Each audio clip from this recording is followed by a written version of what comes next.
ফুল নিয়ে তো চলে এসেছি। এবার হচ্ছে ব্রেকফাস্ট করব। এখন একটু বসে, সকাল থেকে তো কাজ কাজ কাজ সব কমপ্লিট করলাম যা যা করার।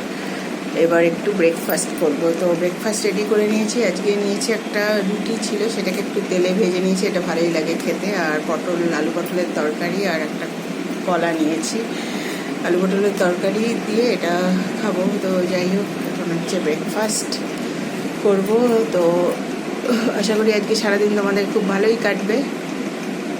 আজকে লাইভে আসবো ঠিক 3:30 থেকে 4টে। তো তোমরা চলে আসো লাইভে। তো এখন ব্রেকফাস্ট করি, তারপরে হচ্ছিল অন্য কাজ। আবার নেক্সট ব্রেকফাস্ট অবধি হচ্ছিল ব্রেক, মানে এটা হচ্ছে সকাল থেকে শুরু করে এখন 9:30 10টা বাজতে চললো। যাই হোক, এটা হচ্ছে ব্রেকফাস্ট। এটা এক পর্ব শেষ হলো কাজের, এইবার হচ্ছে আরেকটা পর্ব শুরু হবে। তো ওকে, সাথে থেকো, পাশে থেকো। এখন ব্রেকফাস্ট করে নিই। Tata, bye, good day.